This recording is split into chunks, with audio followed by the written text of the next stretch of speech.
सारे वीरने सत श्री अकाल। राम राम जी शहरने।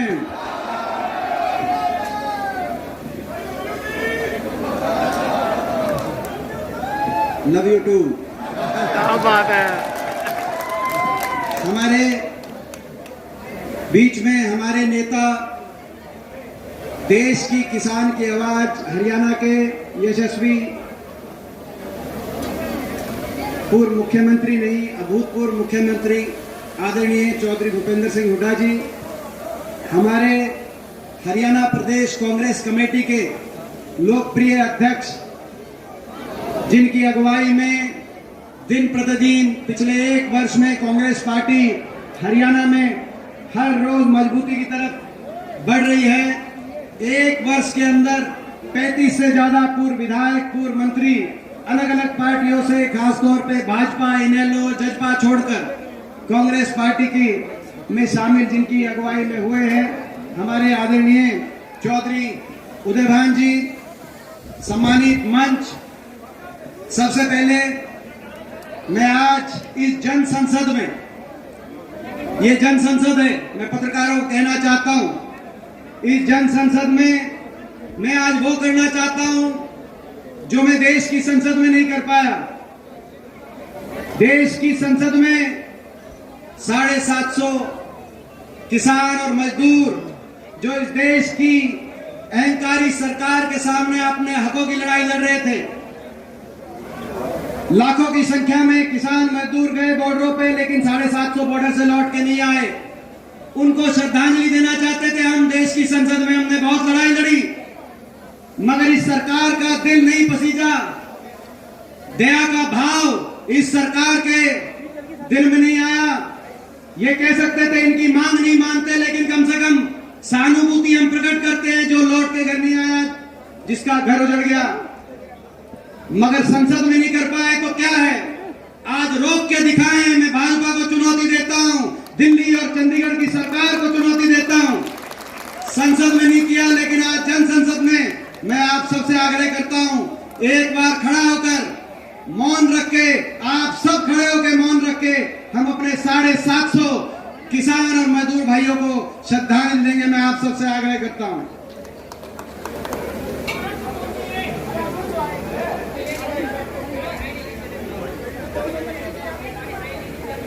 ओम शांति। आप सब अपना स्थान लें, रोक के दिखाओ।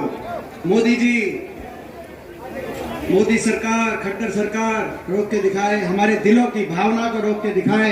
मैं बधाई आपको देना चाहता हूं, देश के किसान और मजदूर को इस बात के लिए भी मैं बधाई देना चाहता हूं। इस अहंकारी सरकार को अगर झुकाने का काम किया तो आपके उस आंदोलन ने किया।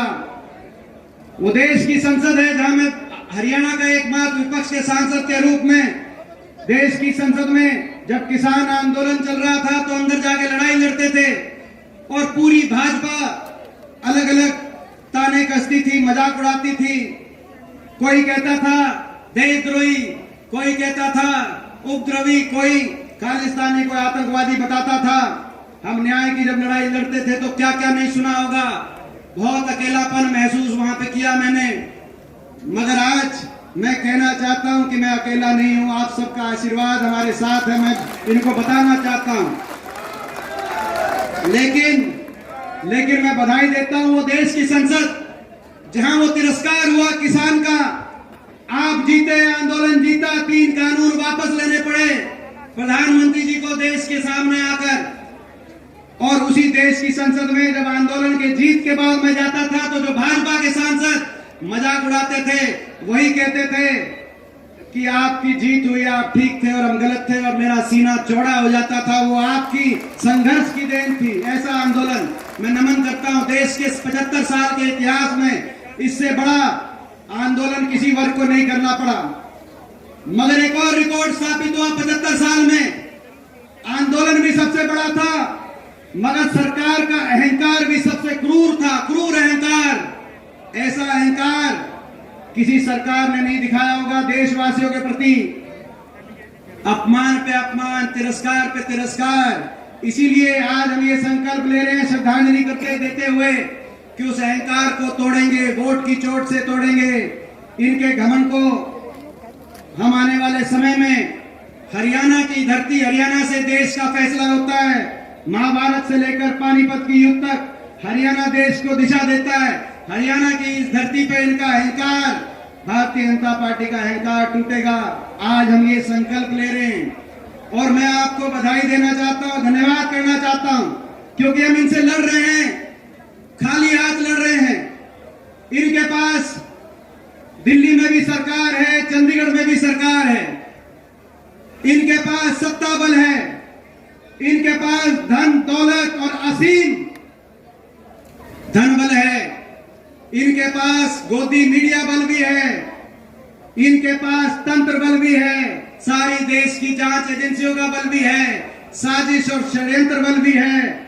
और इनसे लड़ने के लिए हम लड़ तो खाली हाथ रहे हैं, लेकिन हमारे पास कुछ है तो आपका आशीर्वाद और आपका दिया हुआ हौसला है, जो आज आपने बहुत बढ़ाने का काम किया है। और इस हौसले के आधार पर हम लड़ रहे हैं। मैं आपका धन्यवाद करता हूं। अहंकार तोड़ना पड़ेगा और हरियाणा में सत्ता परिवर्तन करके अहंकार तोड़ना पड़ेगा, यह भी जरूरी है। सत्ता परिवर्तन हरियाणा में, क्योंकि हरियाणा में कैसी सरकार आ गई, 10 साल, 9.5 10 साल में इस खट्टर सरकार ने हरियाणा को विकास की पटरी से उतारने का काम किया। जो हरियाणा विकास में देश में नंबर 1 होता था, आज वो हरियाणा देश में बेरोजगारी में नंबर 1 हो गया। हर घर में एक बेरोजगार, बेरोजगारों की फौज खड़ी हो गई। कोई नशे की तरफ, आज नशे में हरियाणा नंबर 1 हो गया। कहीं अपराध की तरफ, कहीं अपना घर बार बेचकर विदेश की तरफ अपने भविष्य को खोज रहा हरियाणा नौजवान, कहीं निराशा की तरफ, कहीं डिप्रेशन की तरफ। हरियाणा में ना तो कोई फैक्ट्री लगाई, ना कोई औद्योगिक क्षेत्र, एक भी औद्योगिक क्षेत्र पिछले 10 साल में नहीं लगा। मुख्यमंत्री जी की कुछ सोच ही नहीं रही, ना कोई थर्मल का कारखाना, ना कोई बड़ी परियोजना विकास की, ना प्राइवेट के अंदर कोई रोजगार, और ना सरकारी क्षेत्र के अंदर एक के बाद एक भर्ती घोटाले, सरकारी नौकरियां समाप्त कर दी, 2 लाख पद समाप्त कर दिए गए। जो बचे या तो कौशल निगम के माध्यम से कच्चे कर दिए गए, फिर भी जो बाकी बचे, और या तो भर्ती घोटालों की एक के बाद एक पेपर लीक घोटालों की भेंट चढ़ गए। एक आधी लिस्ट फिर भी आई, उस लिस्टों में हरियाणा से ज्यादा हरियाणा के बाहर के नौजवानों का नंबर आया। एसडीओ की लिस्ट आई 2019 में, 80 में से 78 बाहर के। 2021 में एसडीओ इलेक्ट्रिकल की लिस्ट आई, 99 में से 77 बाहर के। असिस्टेंट प्रोफेसर टेक्निकल एजुकेशन की इस साल लिस्ट आई, 156 में से 103 बाहर के। अभी पीछे पंचायत ब्लॉक डेवलपमेंट पंचायत अफसर लगे, तो उनमें भी 7 में से 5 बाहर के। हरियाणा के पंचायत अफसर हरियाणा की सत्ता आके काम करेंगे। और यहां तक कि जो एचपीएससी के चेयरमैन, मैं पूछना चाहता हूं खट्टर साहब से कि क्या 3.25 करोड़ हरियाणा वासियों में एक भी कोई पढ़ा लिखा नहीं था जो हरियाणा में भर्ती बोर्ड का चेयरमैन लग सकता? आपने झारखंड से आके वहां चेयरमैन लगा दिया। 4 साल तक कोई भर्ती नहीं करते, आखिरी साल में ग्रुप डी निकाल देते हैं। बाकी किसी रोजगार के लिए हरियाणा के शिक्षित नौजवान जो यूपीएससी टॉप करते हैं, उनको हरियाणा में अवसर नहीं मिलता। और आखिरी साल अपने चुनाव के लिए ग्रुप डी की भर्ती निकालकर पीएचडी, एमबीए उनको, ताकि यह चुनाव के अंदर देश में सबसे ज्यादा बेरोजगारी देने वाली ये सरकार, इसको जाना होगा। देश में सबसे ज्यादा महंगाई देने वाली सरकार, सबसे महंगा डीजल, पेट्रोल, रसोई गैस का सिलेंडर और बिजली के बिल, अदानी का समझौता बदल दिया और अदानी ग्रुप से, समूह से देश की सबसे महंगी बिजली हरियाणा के उपभोक्ता को दिलाने का काम हो रहा है। सबसे महंगी बिजली, सबसे ज्यादा देश में बेरोजगारी, सबसे ज्यादा महंगाई और सबसे ज्यादा भ्रष्टाचार, क्योंकि ये सरकार भ्रष्टाचार की नींव पे बनी हुई सरकार है। आपको पता है, ये सरकार दोबारा नहीं चाहते थे। 75 पार का नारा दिया था, इन्होंने दिया था कि नहीं दिया था? मैं पूछना चाहता हूं बीजेपी वालों ने, मगर लोगों ने हवा निकाल दी। 75 पार का नारा था, 40 पे सुई रुक गई। सिरसा लोकसभा में केवल 2 सीट बीजेपी की आई, फतेहाबाद और रतिया 7 सीट आपने विपक्ष को दी। मगर आज सारे के सारे जाकर भाजपा को समर्थन कर रहे हैं, 2 हमारे कांग्रेस के विधायकों को छोड़कर। और फतेहाबाद भी और रतिया भी कितने से जीते? मात्र कुछ वोटों से दोनों सीट जीते, आपको पता है। 40 पे सुई रुक गई, मगर इस बीच में एक और आया जिसने कहा, नारा दिया, बीजेपी को करो जमुना पार, दुष्यंत चौटाला, जेजेपी पार्टी। एक कहता था 75 पार, दूसरा कहता था बीजेपी को करो जमुना पार। इलेक्शन का नतीजा आते दोनों बन गए पक्के यार। बन गए कि नहीं बन गए? और हरियाणा बना दी ऐसी भ्रष्ट सरकार और कह दिया समझौता हो गया 5100 बुढ़ापा पेंशन पे, और फैक्ट्रियों में 75% हरियाणा के रिजर्वेशन पे समझौता हुआ। ना तो फैक्ट्रियों में रिजर्वेशन आया, ना वो 5100 पेंशन आई। समझौता 5100 की पेंशन का नहीं था, समझौता भ्रष्टाचार की फाइलों को बंद कराने का समझौता था, अपने मुकदमों को छुड़वाने का समझौता था, प्रदेश में महकमे बांट बांट कर एक के बाद एक प्रदेश को डबल इंजन से लूटने का समझौता था। महकमे बांटे गए, कहीं शराब महकमा, कहीं माइनिंग महकमा, एक एक घोटाले आपके सामने आ रहे हैं हर रोज। घोटालों का प्रदेश बन गया हरियाणा। शराब घोटाला देश में कहीं भी होता है तो हरियाणा में उसके तार जुड़ते हैं। रजिस्ट्री घोटाला कोरोना के अंदर, जब देश अंदर था, रजिस्ट्री घोटाला हो रहा हरियाणा के अंदर। माइनिंग घोटाला, मुख्यमंत्री कार्यालय अधिकारी जमीन घोटाले आज देश में सामने आ रहे हैं, प्रदेश में सामने। भर्ती घोटाला, एक के बाद एक हरियाणा को भ्रष्टाचार की विकास को भेंट चढ़ा दिया। भ्रष्टाचार में देश में हरियाणा नंबर 1 बनाने का काम किया, मगर उससे भी बुरा काम किया।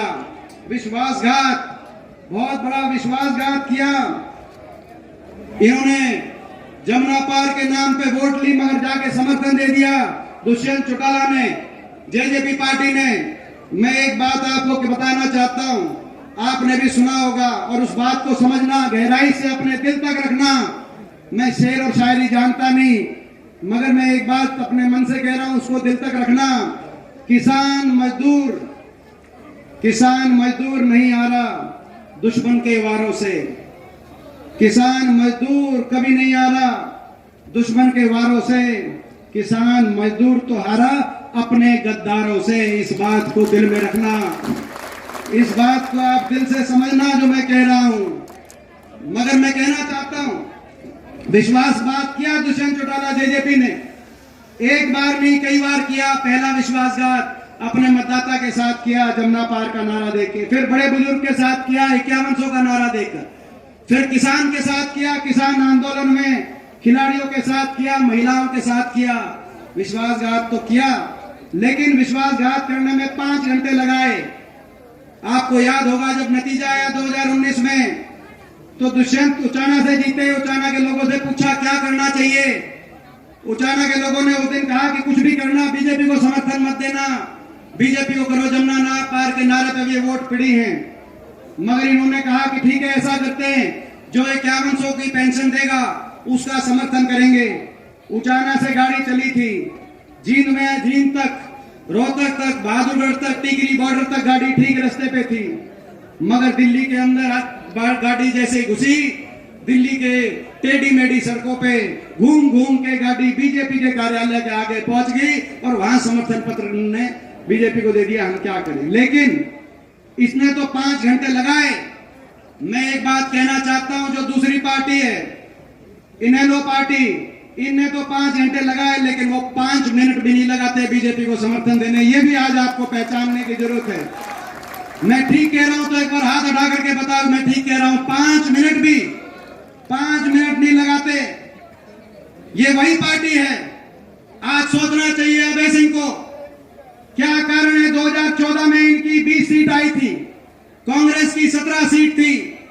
ये नेता प्रतिपक्ष थे, वहां से घटकर 1 पे क्यों आ गए? मैं बताता हूं 1 पे क्यों आ गए, 20 से घटकर 1 पे क्यों आ गए, और आगे 0 पे क्यों पहुंचेंगे? मैं बताता हूं। क्योंकि 2014 से 19 तक लोगों ने तो विपक्ष के नेता का इनको जिम्मेदारी दी थी, मगर ये विपक्ष के नेता की जिम्मेदारी भूल गए, और सत्ता पक्ष के साथ मिलकर दोनों नेता, विपक्ष और सत्ता पक्ष, दोनों 5 साल मिलकर दोनों ने हुड्डा साहब को और मेरे को, हमको निशाने पर रखा। हर बयान हुड्डा साहब के खिलाफ आए, मेरे खिलाफ आए। हम तो विपक्ष में थे, हम तो लड़ाई लड़ रहे थे। आप खट्टर सरकार के खिलाफ नेता विपक्ष थे, उनसे लड़ाई लड़ते। बयान हमारे खिलाफ निशाने पे हमको रखा। कहीं भी मौका हुआ तो बीजेपी को वोट दी। राष्ट्रपति चुनाव में बीजेपी को वोट दी। 2014 में बिना मांगे बीजेपी को समर्थन दिया। 19 के चुनाव के बाद कोई समर्थन नहीं मांग रहा था, लेकिन कह दिया कि कांग्रेस को नहीं देंगे। अभय सिंह का बयान आया, वो तो दुष्यंत की ज्यादा सीट थी, वो पहले दिल्ली पहुंच गए। रेस लगी थी, कौन जींद से पहले पहुंचेगा, कौन इलाहाबाद से पहले पहुंचेगा।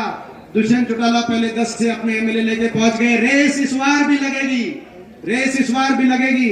राजस्थान के चुनाव में मैं कहना चाहता हूं, आपने राजस्थान के चुनाव में देख लिया अपनी सहूलियत से कि 750 किसानों की नहीं सोची, देश की सरकार की तानाशाही की नहीं सोच की।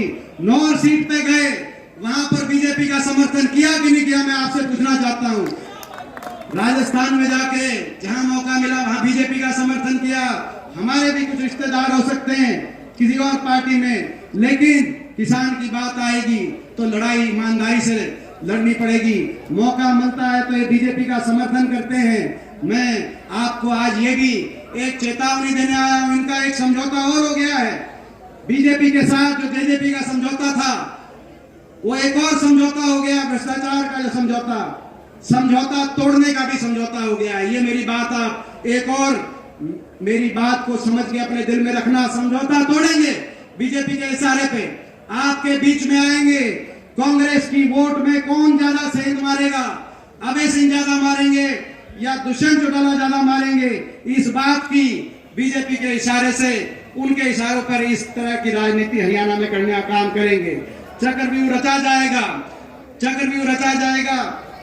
प्रदेश में परिवर्तन को रोकने के लिए चक्रव्यूह रचा जाएगा। पिछले बार तो आप भी नादान थे, हम भी नादान हैं। अब आप भी समझ चुके हो, हम भी समझ चुके हैं। इस चक्रव्यूह को तोड़ने का काम और इस तोड़ने में हमारा साथ आप दोगे कि नहीं दोगे, एक बार हाथ खड़ा करके मैं आप सबसे आशीर्वाद, आप सबसे साथ में इस बात के लिए मांगता हूं। मैं एक और बात देख रहा हूं, मुख्यमंत्री जी पिछले 3-4 दिन से सारा काम छोड़कर मुझे निशाने पे ले रहे हैं। अरे जेजेपी वाले, इन्होंने वाले तो ले ही रहे, लेकिन मुख्यमंत्री जी सारा काम छोड़कर मेरे खिलाफ बयान दे रहे हैं। मैंने कुछ नहीं बोला अभी तक, उनका बयान मैं रोज सुनता हूं। मैं बोला मैंने कुछ नहीं, मगर मैं पूछना चाहता हूं मेरा क्या कसूर है। मैं ईमानदारी से इनके भ्रष्टाचार के खिलाफ बोलता हूं, मेरा ये कसूर है। मैं ईमानदारी से किसान के साथ खड़ा हुआ, देश की सरकार से दिल्ली की संसद में मैंने टक्कर ली, आंख में आंख डालकर।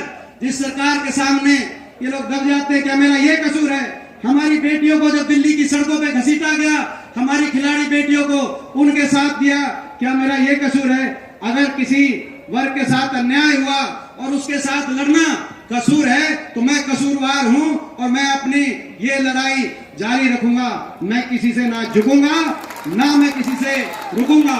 ये मैं आज आप, और ना ही हमारी पार्टी और ना ही कांग्रेस पार्टी, ना ही कांग्रेस पार्टी किसी से झुकेगी, ना कांग्रेस पार्टी किसी से रुकेगी।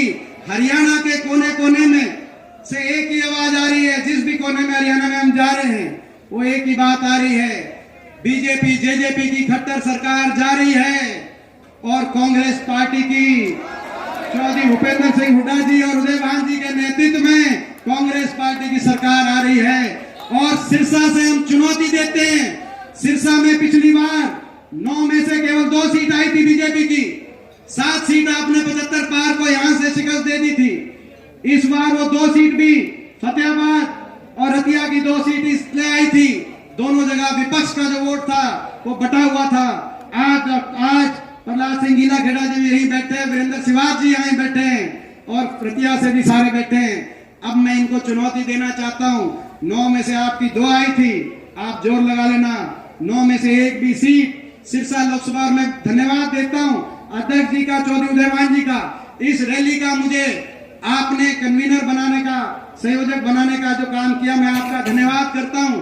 और मैं ये भी कह, आपने प्रभारी बनाया इस सिरसा की रैली का। अंत में मैं एक ही अपनी तरफ से मांग रखते हुए, 2 मांग अपनी तरफ से रखते हुए बात समाप्त करता हूं। पहली मांग मैं कहना चाहता हूं, आपने मुझे प्रभारी बनाया था इस रैली का, लेकिन आप मुझे सिरसा का परमानेंट प्रभारी बना दो। मैं आपका ये आपसे अपनी तरफ से कि मैं आग्रह उदयभान जी से करना चाहता हूं। दूसरी मैं मांग रखना चाहता हूं ये जो 750 किसान जो शहीद हुए थे, मैं चौधरी भूपेंद्र सिंह हुड्डा जी से ये आग्रह करना चाहता हूं, सरकार बनेगी, सही बात है, डॉक्टर केवी सिंह जी ने कहा जैसे कंडेला के एक किसान शहीद को आपने हर परिवार में सरकारी नौकरी देने का काम किया था, इन परिवारों में भी सरकारी नौकरी सभी को आप देने का काम करेंगे। लेकिन साथ में इसके साथ साथ हरियाणा में राष्ट्रीय किसान आंदोलन इन 750 शहीदों की याद में और सभी किसान मजदूर जिन्होंने इस आंदोलन में योगदान दिया उनके सम्मान में राष्ट्रीय किसान आंदोलन का एक स्मारक, किसान शहीद स्मारक हरियाणा के अंदर अपनी सरकार बनेगी तो स्मारक बनना चाहिए। ये मैं आपसे आग्रह करते हुए अपनी बात समाप्त करता हूं। जय हिंद।